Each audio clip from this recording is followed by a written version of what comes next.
जय हो।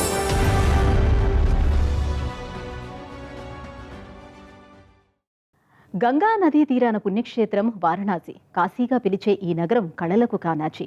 ముఖ్యంగా అరుదైన హస్తకళా వాస్తు రూపం మీనాకరి ఎంతో ప్రాధాన్యం ఉంది. శతాబ్దాల క్రితం ఇరాన్ నుంచి ఇక్కడికి వచ్చిన చేతివృత్తి కళాకారులు ఈ కళను తమతో తీసుకొచ్చారు. రంగుల మిశ్రమాన్ని లోహ ఉపరితలంపై అద్దే సొగసైన కళ మీనాకరి లేదా ఎనామిలింగ్ కళ. ఆభరణాల్లో మెరుస్తూ అలంకరణ వస్తువుల్లో దగదగలాడే వారణాసి మీనాకరి వందల కుటుంబాలకు ఉపాధిగా నిలిచింది. కొద్ది మంది ప్రోత్సాహంతో మనుగడ సాగిస్తోంది.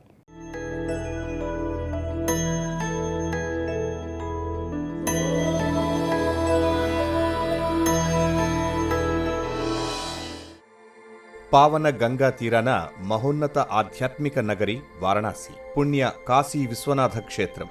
విభిన్న కళలు విలసిల్లే కేంద్రం. పుట్టింటి పట్టుచీరల్లా మెరిసే బెనారస్ చీరలు. వీణుల విందు చేసిన బిస్మిల్లా ఖాన్ షహనాయి ఆలాపనలు. వారణాసి అంటే ఇంతేకాదు, లోహపు రేకుపై రంగుల కళాఖండాలు సృష్టించే గులాబ్ మీనాకరి హస్తకళకు నిలయం వారణాసి. కాశీ బనారస్ యా వారణాసి, కాశీ, బెనారస్ లేదా వారణాసి ఏ పేరుతో పిలిచినా ఇదో ఆనంద నిలయం. సాక్షాత్తు మహాశివుడే నెలకొల్పిన నగరం. వేలాది సంవత్సరాల చారిత్రక సాంస్కృతిక నిలయం. యావత్ ప్రపంచానికే ఆకర్షణ. దేశ విదేశాల నుంచి హిందువులు వస్తున్నారు. ఇతర మత విశ్వాసాల వారు అందరూ దర్శించుకుంటారు. బుద్ధుడు నడయాడిన నేల ఇది. నగర వైభవాన్ని చూశాక ఇక్కడికి సమీపంలోని సారనాథ్ వెళ్లిపోయారు. అక్కడ స్తూపాన్ని నిర్మించారు. और यही कारण रहा है कि यहाँ पे महात्मा बुद्ध को भी जो है वो काशी की यात्रा करनी पड़ी और सारनाथ में उनको अपनी तपोस्थली बनाना पड़ा.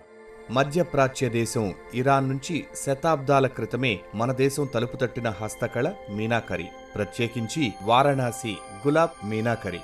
కళాత్మక వస్తువులు, నగలకు బంగారు రంగుని ఉపయోగించారు. తర్వాత వెండి, రాగికి మారింది. గులాబ్ మీనాకరి కళకు ఇప్పుడు వారణాసి ఓ చిరునామా. మీనాకరి అంటే ఆంగ్లంలో ఎనామిలింగ్. ఖనిజ పదార్థాలతో లోహ ఉపరితలాన్ని అలంకరించే రంగుల కళ.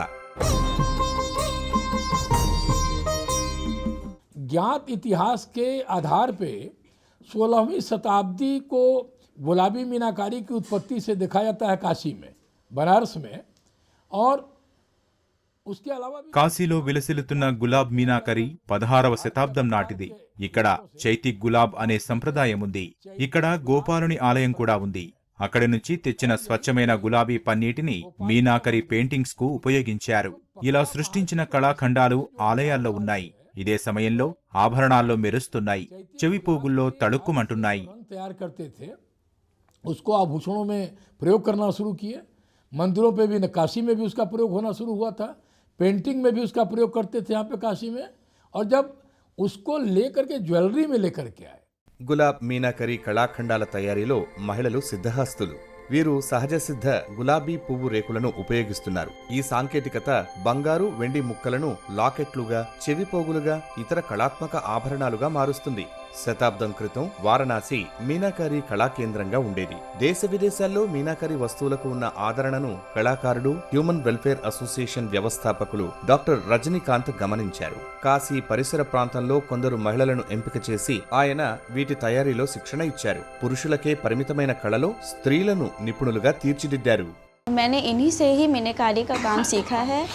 पिछले నేను మీనాకారి కళను మా నాన్నగారి దగ్గర నేర్చుకున్నాను. 2 దశాబ్దాలుగా మీనాకరిని పరిశీలిస్తున్నాను. 2014లో నాకు పురస్కారం లభించింది. డాక్టర్ రజనీకాంత్ పనిలో మమ్మల్ని ఎంతో ప్రోత్సహిస్తున్నారు. మా అందరి కృషితో గులాబ్ మీనాకరి కళకు భౌగోళిక గుర్తింపు జాబితాలో ఉంచారు. కొంతకాలం క్రితం వరకు మా కళాఖండాల విషయం కొందరికే తెలుసు. ఇప్పుడు చాలా మందికి తెలుసు.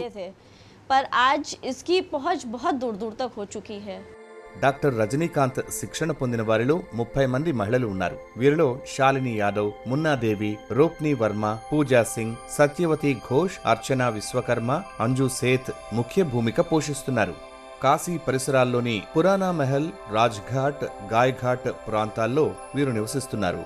రమేష్ కుమార్ విశ్వకర్మ, బలరాం దాస్ తదితరుల నేతృత్వంలో వీరంతా పనిచేస్తూ గులాబ్ మీనాకరికి పునరుజ్జీవం తెచ్చారని చెప్పవచ్చు.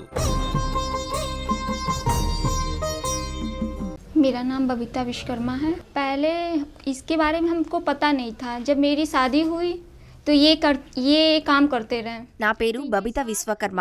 ఇంతకు ముందు నాకు ఈ పని తెలియదు. ఆయనతో పెళ్లయ్యాక ఆయన చేసే మీనాకరి పని మీద ఆసక్తి పెంచుకుంటూ వచ్చాను. ఎన్ని కష్టాలైనా రానివ్వండి, నా చుట్టూ ఉన్న వారి ప్రోత్సాహంతో మా వారికి ప్రతి అంశంలో సాయపడాలని నిశ్చయించాను. और लोग हैं कि इस तरह नहीं, इस तरह करो, ऐसे करो, जैसे कि बताते रहते हैं, तो वैसा हमें दिक्कत समझ में नहीं आया, करते 2000 సంవత్సరం నుంచి 2015 దాకా వీరి అవిరళ కృషితో బెనారస్ గులాబ్ మీనాకరి కళకు భౌగోళిక గుర్తింపు వచ్చింది. ఇందువల్ల ఏటా 10 కోట్ల రూపాయలు లభిస్తున్నాయి. అంతర్జాతీయంగా గుర్తింపు పొందిన గులాబ్ మీనాకరి చెవిదిద్దుల జతను ప్రధాని మోదీ 2018లో ఫ్రాన్స్ అధ్యక్షుడు మెక్రాన్ సతీమణికి మన దేశం పక్షాన బహూకరించారు. వారణాసిలో ప్రస్తుతం 200 మీనాకరి కళాకారులున్నారు. రమేష్ కుమార్ విశ్వకర్మ, బలరాం దాస్, తరుణ్ సింగ్, కుంజ్ బిహారీ సింగ్ తదితరులు ముఖ్యులు. गुलाबी मीनाकारी ने हमें बहुत आकर्षित इसलिए किया कि ये बड़ा प्रेसियस क्राफ्ट है, बहुत यूनिक क्राफ्ट है. గులాబ్ మీనాకరి కళ నన్నెందుకు ఆకర్షించిందంటే అది ఎంతో విలువైనది, మరెంతో ప్రత్యేకత ఉంది. భౌగోళిక గుర్తింపు లభించిన తర్వాత ఈ ఉత్పత్తులకు క్రమంగా గిరాకీ పెరుగుతూ వచ్చింది. మా దగ్గర మీనాకరి పనిచేసే కళాకారుల సంఖ్య బహు స్వల్పంగా ఉంది. అప్పుడు మేము కొందరు మహిళలను పనిలోకి తీసుకుని నేర్పాం. కొందరు కార్పొరేట్ సంస్థలు, ఆపై భారత ప్రభుత్వ పథకాలతో మహిళా కళాకారుల సంఖ్య పెరిగేందుకు తోడ్పడింది. भारत सरकार की योजनाएं आने लगी इसको लेकर के डीसी हैंडीक्राफ्ट से, और गुलाबी मीनाकारी में लड़कियों के, महिलाओं के प्रशिक्षण का रास्ता खुल गया. ఉత్తరాదిన వధువు అలంకరణలో మెరిసేవి మీనాకరి ఆభరణాలే. సొగసుకు మరింత వన్నెలద్దుతాయని భావిస్తారు. అంతరించి కాలం ఒడికి చేరిందనుకున్న ముగ్ధ మనోహర మీనాకరికి కొద్దిమంది సామాన్య మహిళలే కొత్త ఊపిరి పోశారు. మసకబారిందనుకున్న కళారూపం వెలిగిపోతోంది. భౌగోళిక గుర్తింపు సాధికారతను తెచ్చింది. వీరి చొరవ సంప్రదాయాన్ని కాపాడింది. ప్రపంచ వాణిజ్యంలో వారణాసి ఆర్థిక సాంస్కృతిక వికాసానికి బాటవేసింది. మీనాకరి కళాఖండాలకు పెరిగిన గిరాకీ ఇందుకు నిదర్శనం.